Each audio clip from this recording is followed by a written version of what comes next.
Hello दोस्तों, कैसे हैं आप सभी। एक बार फिर से स्वागत है आप सभी का हमारे चैनल ड्रीम पाठशाला पर। आज से 10th क्लास का नया चैप्टर स्टार्ट किया हमने, हाइट एंड डिस्टेंस। ये एनसीईआरटी में 9th चैप्टर दिया गया है और आरबीएससी की बुक्स में 8th चैप्टर है। जिस भी बुक से आप पढ़ रहे हैं उससे आप कंसल्ट कर लें एक बार। और वीडियो शुरू करने से पहले मैं कहूंगा आपसे कि यदि आपने अब तक हमारे चैनल को सब्सक्राइब नहीं किया तो ये हमारे चैनल का लोगो है, ड्रीम पाठशाला। फेसबुक पे यदि आप लाइव स्ट्रीमिंग देख रहे हैं तो एक बार पहले हमारे चैनल पर जाएं, हमारे चैनल को सब्सक्राइब जरूर करें और वीडियो पसंद आए तो लाइक करें। इससे पहले हमने ट्रिग्नोमेट्री का बेस और ट्रिग्नोमेट्रिक आइडेंटिटीज 2 चैप्टर हम खत्म कर चुके हैं। उनका बेसिक कंसेप्ट हमने पढ़ा है और उनके क्वेश्चंस जो भी हैं, मोस्ट इंपोर्टेंट जो क्वेश्चंस हैं वो हमने सारे किए हैं। अब हम आज से स्टार्ट कर रहे हैं हाइट एंड डिस्टेंस। देखिए एनसीईआरटी में हाइट एंड डिस्टेंस का जो चैप्टर है वो some basic applications of trigonometry के नाम से है। क्यों कि हाइट एंड डिस्टेंस जो है वो ट्रिग्नोमेट्री का एक एप्लीकेशन है। ठीक है दोस्तों, तो इस चैप्टर में होता क्या है, ये चैप्टर ये बताता है कि ट्रिग्नोमेट्री का आपकी डेली जिंदगी में किस तरीके से हम यूज कर सकते हैं। देखिए मान लीजिए आप चल रहे हैं, आप यहां खड़े हैं और आपको ये मीनार कह दीजिए, कोई टावर कह दीजिए या फिर कोई पहाड़ कह दीजिए, ये आपको दिखा। ठीक है, आपने इसके टॉप पॉइंट को देखा तो आप इसमें ट्रिग्नोमेट्री अप्लाई कर सकते हैं कि ये जो लाइन है ये आपकी हो जाएगी हाइपोटेन्यूज यानी कि कर्व। ये एंगल जो है ये एंगल थीटा हो जाएगा आपका एंगल ऑफ एलिवेशन यानी उन्नयन कोण। इसको हम कहते हैं एंगल ऑफ एलिवेशन यानी उन्नयन कोण। ये आपका बेस हो जाएगा और ये आपकी हाइट हो जाएगी, जैसे हम परपेंडिकुलर यानी लंब कहते हैं। ये क्या हो जाएगी आपकी height of the tower, height of Minar, height. तो इसका यूज कैसे है कि आपको यदि आपको कहा कि फुट ऑफ द मीनार या फुट ऑफ द टावर से आप जहां खड़े हैं उसकी डिस्टेंस इतनी है और एंगल ऑफ एलिवेशन इतना है, तो आपको ये इसको हम कहेंगे line of site, line of site. या हिंदी में कहते हैं इसे दृष्टि रेखा।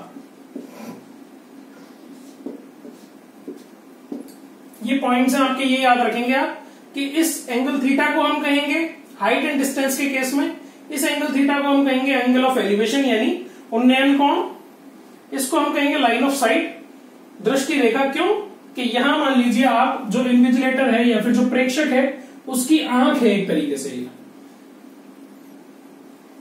ठीक है।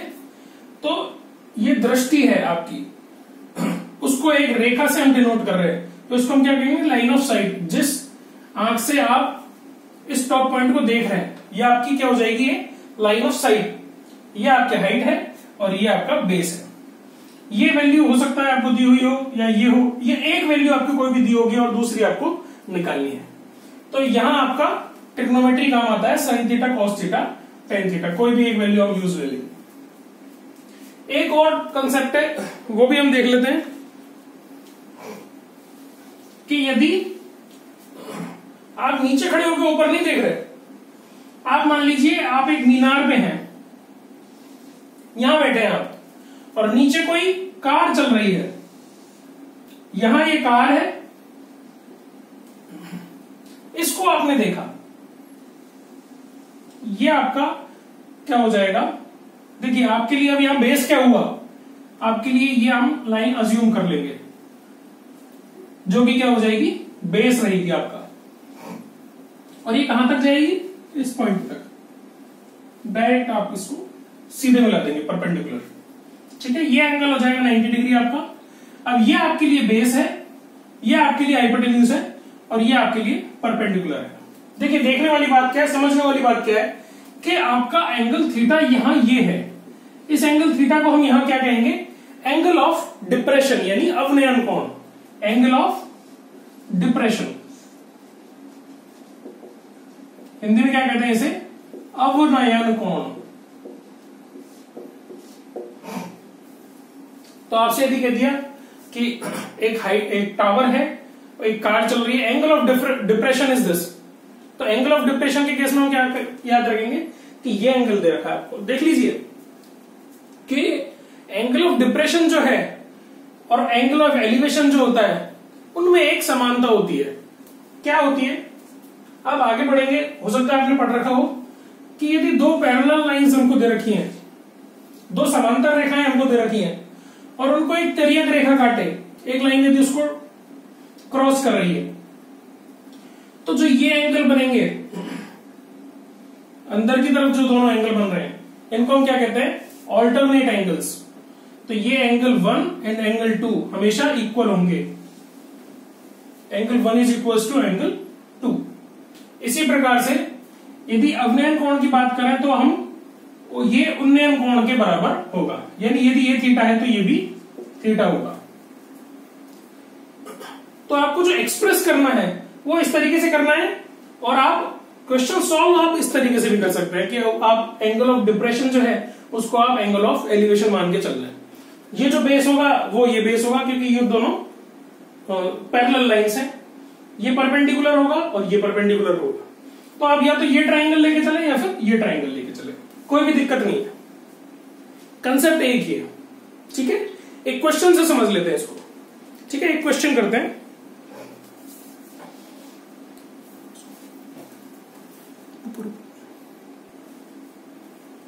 अब देखिए, एक क्वेश्चन है आपके पास।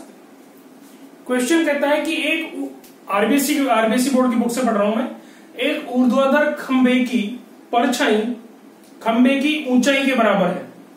यानी ये खंबा है आपका, इसकी परछाई का मतलब कहीं इधर सूरज है, इसकी रोशनी पड़ेगी तो ये जो लंबाई है ये किसमें हो गई? ये आपकी परछाई, ये आपकी परछाई हो गई जमीन पर। तो क्वेश्चन कहता है कि ये ऊर्ध्वाधर यानी वर्टिकल और आपका एक पिलर है, उसकी जो शैडो है वो उसकी लेंथ के बराबर है, यानी ये वैल्यू और ये वैल्यू इक्वल है। The length of the height of the, या फिर height of the pillar is equal to shadow of the pillar. तो आगे कहता है क्वेश्चन, सूर्य का उन्नयन कोण क्या है? अब आप सोचेंगे सूर्य कहां से आया? अब सूर्य मैंने इसीलिए ड्रॉ किया यहां पे कि सूरज की रोशनी में ही आपका जो खंबा है उसकी क्या कहते हैं, ये परछाई आ रही है। तो ये जो एंगल होगा इसे हम क्या कहते हैं? Angle of elevation. अब ये एंगल ऑफ जो एलिवेशन है आपका, ये इस पॉइंट के लिए ही नहीं है, ये आपका सूर्य के लिए भी है, क्योंकि सूर्य आपका इस पॉइंट पे है तभी तो परछाई इतनी आ रही है। ये मान लीजिए और नीचे होता है तो ये आपकी परछाई थोड़ी और बढ़ जाती है। ठीक है ना? तो ये एंगल ऑफ एलिवेशन जो है ये आपका खाली इस पॉइंट के लिए नहीं है, सन के लिए भी यही एंगल ऑफ एलिवेशन है। ठीक है दोस्तों, अब देखिए आपको क्वेश्चन में क्या दिया गया है कि ये लेंथ और ये लेंथ बराबर है, यानी परपेंडिकुलर और बेस आपके लिए बराबर है। परपेंडिकुलर और बेस वाला ट्रिग्नोमेट्रिक रेशियो हमने कौन सा पढ़ा था? tan थीटा, क्योंकि tan थीटा बराबर क्या होता है? लंब बटे आधार, या फिर कहें परपेंडिकुलर अपॉन बेस। देखिए tan थीटा की वैल्यू क्या होती है? Perpendicular upon base.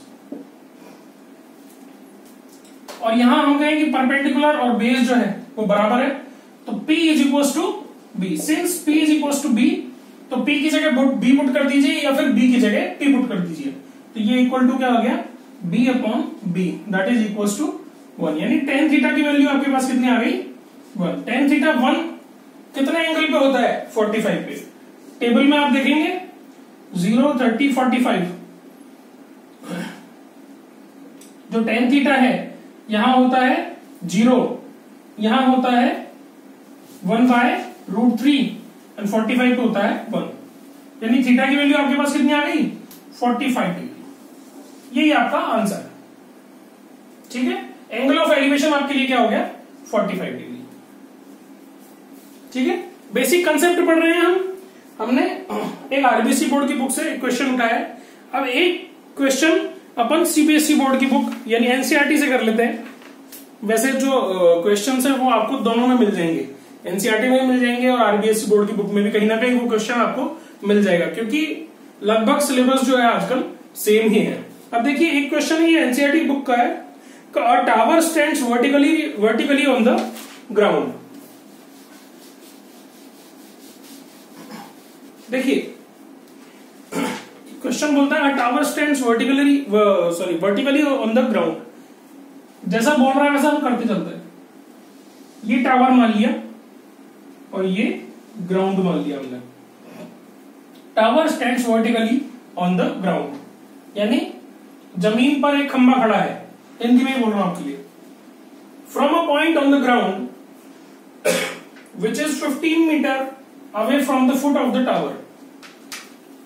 जमीन पर एक पॉइंट, एक बिंदु जो कि खंबे के पाद से 15 मीटर दूर है, इसको हम क्या बोलते हैं? इस पॉइंट को पाद बोलते हैं हिंदी में, यानी पैर। यहां से 15 मीटर दूर, from a point 15 metre away from the foot of the pillar या foot of the tower. The angle of elevation of the top of the tower is 60 degree, यानी एंगल ऑफ एलिवेशन इस point से to the top of the tower is 60 degree. यानी इस point को यदि हम मिलाएं तो ये कहता है कि ये जो एंगल ऑफ एलिवेशन है यानी उन्नयन कोण आपका 60 डिग्री दिया गया है। तो देखिए एक वैल्यू आपको ये दे रखी है और एक एंगल दे रखा है। कुछ भी पूछ ले आपको, कुछ भी निकाल सकते हैं आप। Find the height of the tower. क्या पूछा आपसे? ये क्या है? Height of the tower. Tower क्या था? ये था, तो इसकी हाइट अपन से पूछी है। ठीक है, मान लीजिए ये एबीसी एक ट्राइंगल हो गया। हमारे पास बेस पता है, ये हम जानते हैं 90 डिग्री है। तो आपको क्या निकालना है? हाइट निकालना है। फिर से देखिए यहां पे आपको परपेंडिकुलर निकालना है और बेस को दिया गया है। परपेंडिकुलर और बेस किस ट्रिग्नोमेट्रिक रेशियो में हमने पढ़े थे? हमने पढ़े थे टेन थीटा में। टेन थीटा क्या होता है? Perpendicular upon base. ज्यादातर जो है परपेंडिकुलर बेस यानी टेन थीटा काम आएगा। Sine theta, cos theta, tan theta, तीनों में से कोई भी काम आ सकता है यदि आपका हाइपोटेन्यूज पूछा हो या दिया गया हो। देखिए टेन थीटा यहाँ के केस में क्या होगा? टेन थीटा इक्वल्स टू लंब बटे आधार, यानी BC divided by A B. क्या दे रखा है आपको? ए बी आपको गिवन है। Given A B is equals to 15 metre. ये वैल्यू यहां पुट कर देंगे तो टेन थीटा, थीटा भी आपको गिवन है। थीटा कितना है? 60 डिग्री, यानी tan 60 degree is equals to BC divided by 15। इस प्रकार से सॉल्व करेंगे इसको। अब देखिए टेन 60 आप जानते हैं टेबल से। टेबल बताइए ना आपको, 0, 1 बाय रूट 3, 1 रूट 3 एंड इनफाइनाइट। तो 60 की वैल्यू टेन 60 की कितनी होती है? रूट 3। यहां कितना लिखेंगे हम? रूट 3। बीसी बराबर क्या आया आपका? 15 गुणा रूट 3, या फिर हम कहें 15 रूट 3 मीटर। यही आपका आंसर होगा।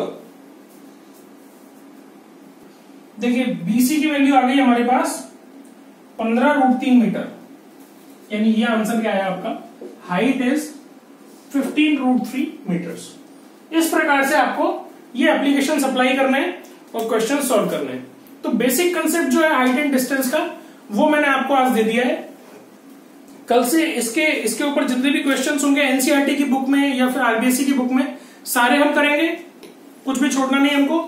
और यदि कोई छूट जाता है कोई क्वेश्चन, सारे तो हम नहीं कर रहे हैं, टिपिकल क्वेश्चंस निकाल रहे हैं बस। तो आपको ऐसा लगता है कि ये क्वेश्चंस भी आपको मेरे को समझाना चाहिए, तो आप कमेंट बॉक्स में कमेंट करके जरूर कहें। आप मेरे तक पहुंचेंगे, आपके लिए एक ही जरिया है अभी, कमेंट बॉक्स है, या फिर आप टेलीग्राम एप्लीकेशन जो है उस पे ग्रुप बना हुआ है हमारा, डिस्क्रिप्शन में जाएं, वहां आपके लिए लिंक दी हुई होगी टेलीग्राम की, वहां भी आप हमसे कनेक्ट हो सकते हैं। जो भी आपको पूछना है या टेलीग्राम पे पूछें या व्हाट्सएप पे आप पूछ सकते हैं, या फिर आप कमेंट बॉक्स में कमेंट करके जरूर जवाब दें हमें। और वीडियो आपको यदि पसंद आई हो तो लाइक करें, दोस्तों के साथ शेयर करें, ज्यादा से ज्यादा शेयर करें, जिससे सभी लोग इसका फायदा उठा सकें। आज के लिए इतना ही, धन्यवाद।